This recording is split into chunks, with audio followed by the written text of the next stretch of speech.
Welcome back, guys, to a new episode of the Hidden Agendas podcast. We are in episode 8. I am so glad to be back. It's been over a week, but I promise I will keep uploading more episodes. I'm going to keep brainstorming more ideas to come when it comes to conspiracy theories, politics, and religion. In this episode, I am deciding to talk about, CBDCs, central bank digital currencies, right? And the future of the economic world, the future of money or total financial control.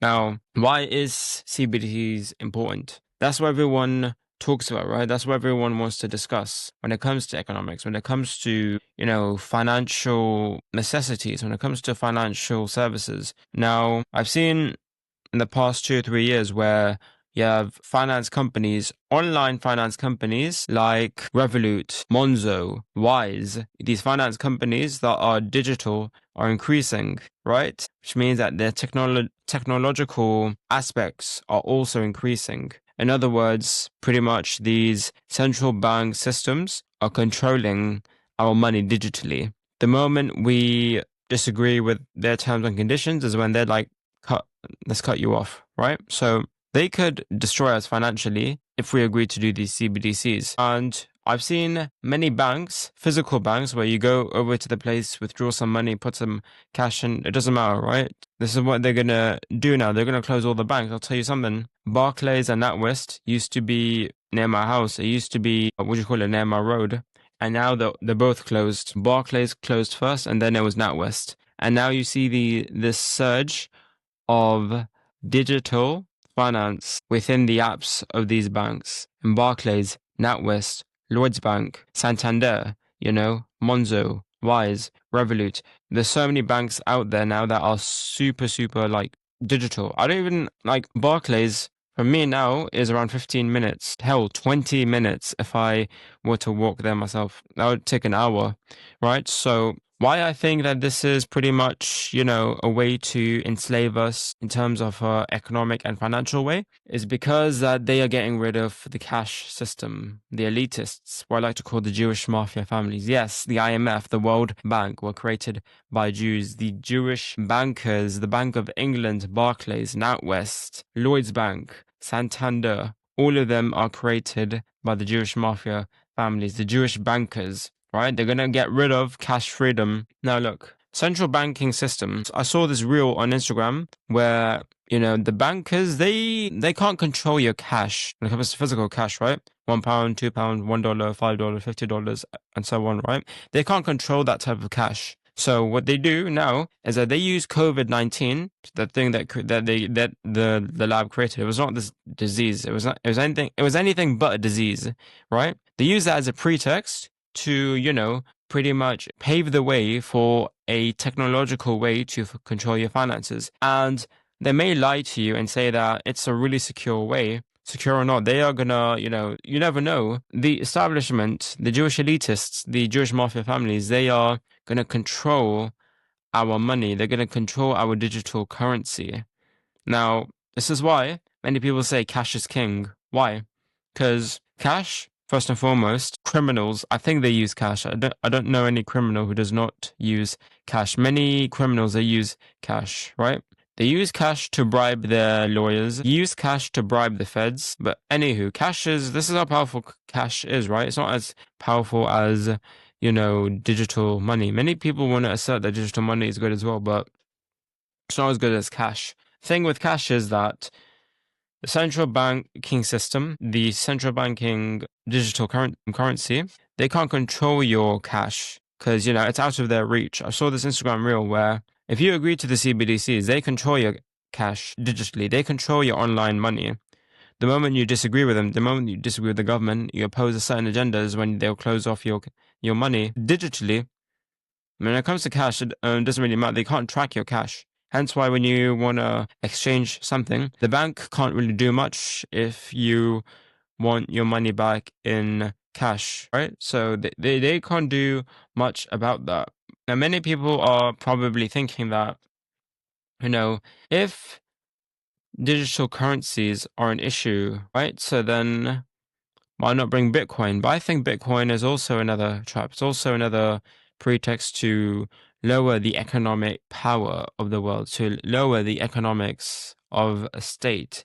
And it's controlled by the Bank of England, well, not the Bank of England, the EU, the IMF, the World Economic Forum. These organizations are apparently used to reduce the debt of certain states by providing them loans, assisting certain states financially who are going through war, humanitarian crisis, but it's much more than that. Now, I mean, I'll get to religion in a bit because there is interest, usually when it comes to these type of organizations and when they issue. And I'll tell you right now, interest is forbidden in Islam and Christianity. So you have these CBDCs. They're not only emerging from the UK, they're going to emerge from the US. I think it's already in the US now. So China's digital yuan, the EU's digital euro, and the US's Federal Reserve's discussion on a digital dollar. So, they're going to get rid of all these physical banks. They're going to replace us with digital banks. And in other words, they are going to have full control of our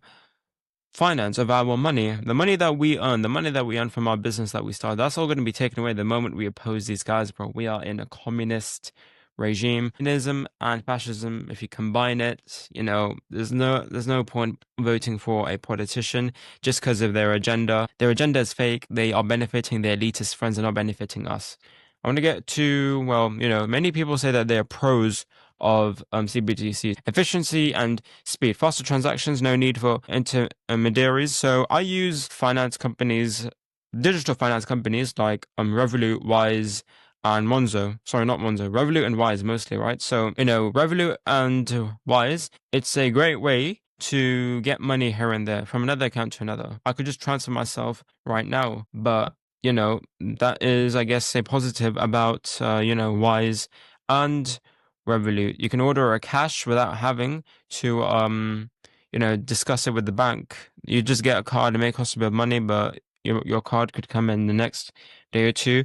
Whereas when it comes to physical banks, right, Barclays, NatWest, Lloyds Bank, Santander, you have to call customer service up and tell them that, hey, I need a debit card, a credit card. You apply for certain things, go through some security procedures, and that's pretty much, hey, you get your card maybe a week after, and then a day after you get your PIN. When it comes to these digital finance currencies, you create your own PIN and the card just comes. So that's that. And another thing about CBDCs is that it is secure. That's what they say, right? Anti-corruption, anti-fraud, easier to track illicit transactions. So because of technology now, they scan your face. Your face is unscannable and they can't really approve this transaction. The CBDCs are like, all right, cool. If it's really you making the transaction, please Face ID. So we know that, the transaction is made by the card holder, by the account holder, right? So that is the official narrative. And I'm going to tell you the hidden agendas behind the CBDC. CBDCs are programmable, meaning the government could restrict how, when, and where you spend the money. So, that is a big bad thing when it comes to CBDCs. They're going to restrict what you have on you, especially what you say. No matter what you say, whether it's good or bad, they are going to restrict it, right? They want you to say what they want you to say. The moment you say something that goes against their agenda is when they're going to close you off, right? So that's another big thing that is going to happen to us. And I think it's happening to us in real time. So real-time tracking of all transactions, total financial surveillance, like China's social credit system. I don't know much about China's social credit system. I should have researched about this, but that is pretty much what's happening. They surveil your finances every single time. I mean, it's the same thing with Barclays and NatWest and Santander, but with CBDCs, they track even your location of where you go to when it comes to your finances. Whatever you buy, they track it geographically as well. I go to Morrison's, which is like 5 minutes away from me, get myself a water, crisp or chocolate, right? The moment I pay for it, then it comes up on the notifications from Wise or Revolut that you made a payment a few minutes ago, and I checked the app. It shows the the online geographical location of what I purchased. And that is a really, really big thing. The end of cash and financial privacy. So I said this again. If cash is phased out, there's no way to make private transactions. Governments could freeze accounts at will. Canada's use of emergency powers during protests. I don't know much about the Canada thing, but yeah. they are getting rid of cash. We're heading towards a cashless society to the point where, paying for our own finances is going to be difficult the moment we oppose what they are doing. Okay? They're going to get rid of the cash. Barclays, NatWest, near me, they closed down. At least with those banks, with those banks that closed down, you could withdraw cash. Many people say that's why cash is better than card, because cash is king. They can't control your cash. It's not easy to control the cash. It goes out of their reach. It goes out of their system. But CBDCs, they track every single transaction you make. And guess what? They could shut it down as soon as they don't like the transaction you made. And that's different from cash. When it comes to cash, they don't know what transaction you made, whether that's even good. And to the establishment, that is not good if you make a transaction. Okay, if I pay for a business course, CBDCs are not going to like that. Negative interest rates and expiring money. CBDCs could allow central banks to impose negative interest rates, forcing people to spend. Some proposals suggest programmable money that expires, meaning saving could be wiped out. The interest rates are going to increase on CBDCs.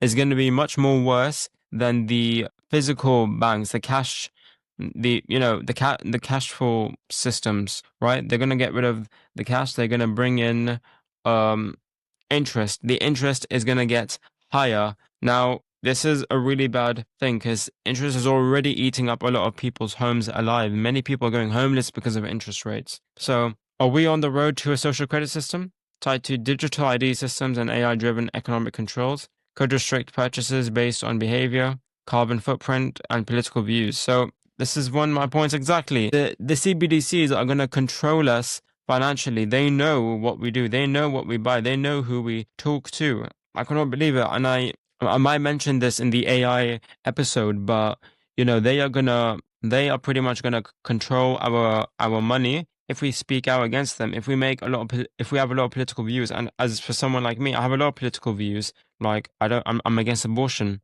I don't really think that Islam is a problem for Europe. I think it's the solution if only people could accept that. What else do I believe in? I believe in conservative values. The family unit cannot be destroyed. If it is destroyed, which it is currently, then we are going to approach the end of our world to the point where your daughters are going to now blame you because, they want to show themselves on OnlyFans. They want to show themselves on the P word, right? This is what we're heading towards, and we are literally going towards the end of our world when it comes to CBDCs. The IMF, the World Economic Forum, and central banks, they are advocating, they are supporting CBDCs. So linked to the Great Reset and a possible transition to global digital economy. They're going to control us economically. This is controlled by the IMF, the World Economic Forum, and the World Bank. Also, can we resist CBDCs? The rise of Bitcoin, decentralized crypto as alternatives. I mean, I don't really see Bitcoin or crypto as the solutions, if you ask me. I don't exactly know why. I may have to research more on this, but I don't think that's the road for financial recovery or economic rescue, economic recovery. I don't think that's going to be the thing. Countries or individuals pushing back, I think we should still have cash. Cash, to me, is way better than card. I'll tell you that for now. Even when you spend cash, like spend £5 with £10, spend $15, one way or the other, your cash is not gonna, your cash will not be destroyed. It's not gonna go. One way or the other, you'll spend on something else. How to prepare for a cashless society without losing financial freedom?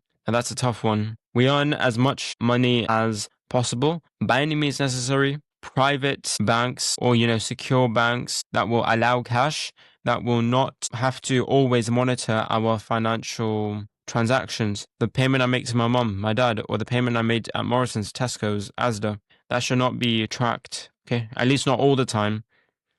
Okay, and they should allow me to have cash. For now, we still have cash, but time for a cashless society is now coming. So I also did want to talk about something else. The Bank of England, I believe, is owned by the Rothschild. Now, you may know the Rothschild, the Jewish mafia family, alongside with the Rockefeller, the Jewish mafia families who control the financial systems. They're the ones who are issuing the interest. And you look at England, you look at America, you look at the IMF, they have interest all the time, every time. And I'm not sure, but apparently Jews are really stingy. I saw this funny Instagram reel where this it was like a cartoon, right?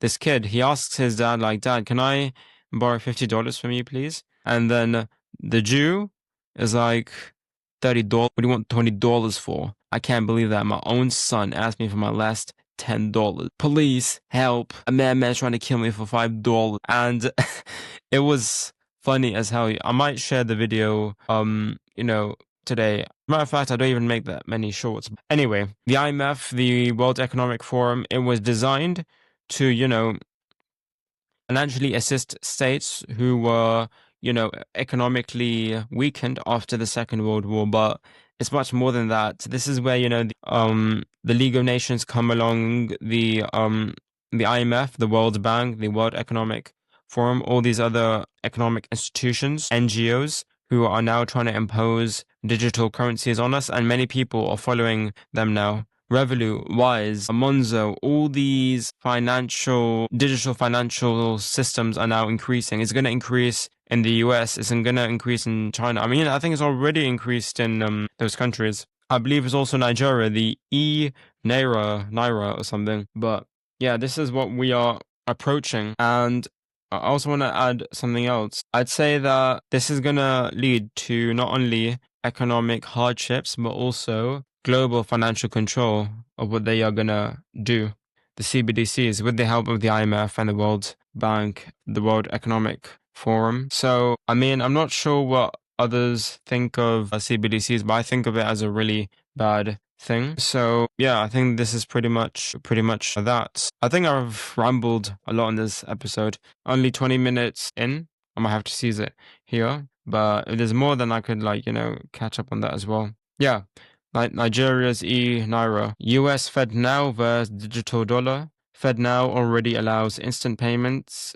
Is CBDC the next step? I think it is. Oh, okay. So Nigeria's Naira failed adoption due to public distrust. China's digital yuan used for tracking and controlling purchases. Oh, bloody hell. We're all going to die now. So, I mean, if I would compare CBDCs to past financial events, economic turmoils from 10, 15 years ago, even 50 years ago. So the gold standard versus fiat money. Nixon, when I believe he said that he's not going to use the gold to, I guess, fund the dollar, I think many people had their issues on that. I think Nixon's decision on that, Richard Nixon, the former US president of the 1970s, wanted to have more control on finance, on the economic incentive.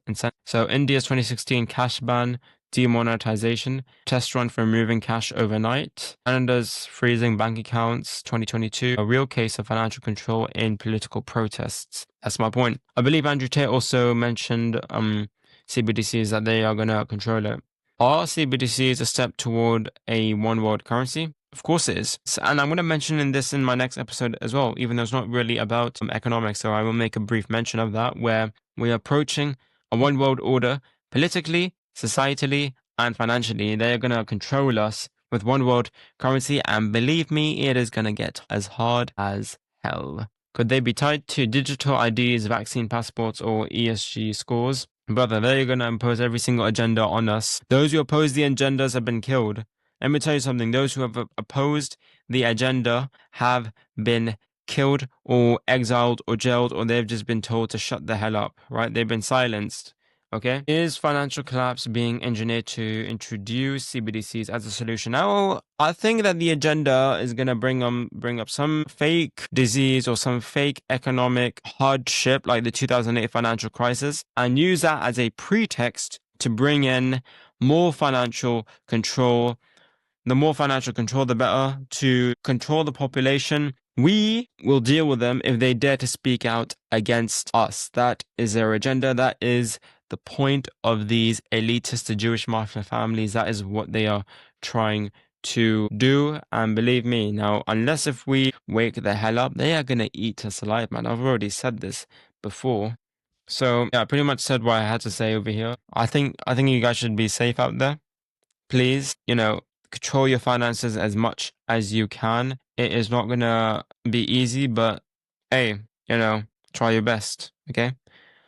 I'm going to have to seize this episode here. I should have researched more, and I do apologize for that. But anywho, the next episode will be about Project Blue beam, one secular world order. What the hell is NASA doing up in space? I'm going to talk about three Satanists, who I like to call, who are also Scientologists and Rocketeers: Aleister Crowley, Jack Parsons, and Scientologist L. Ron Hubbard, who are the reasons we are in space. The reasons why Elon Musk is in space. So I'm going to talk about that too in the next episode. I don't know when the next episode is going to come because, I can't lie, I'm really bad at my planning. It's been over a week since I uploaded.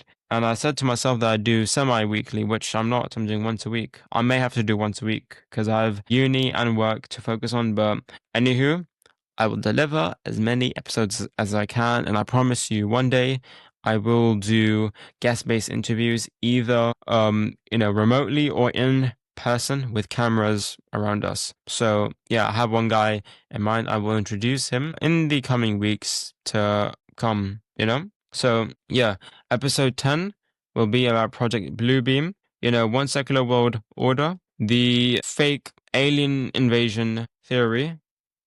I'm also going to mention how what you call it? How the elitists are going to use the fake alien invasion theory as a pretext to bring in these demonic entities to take over our world, or at least try to take over our world. And this is why I'm also going to mention later about Aleister Crowley, Jack Parsons, and L. Ron Hubbard. But I'm going to cease this episode here. Thanks a lot for tuning in, and I will see you in the next episode of the Hidden Agendas podcast. Please follow me on Spotify, Apple Podcasts, and Podbean, as well as YouTube as well. I will upload shorts on there very soon. Bear with me, please. Thanks a lot. Assalamu alaikum wa rahmatullahi wa barakatuh.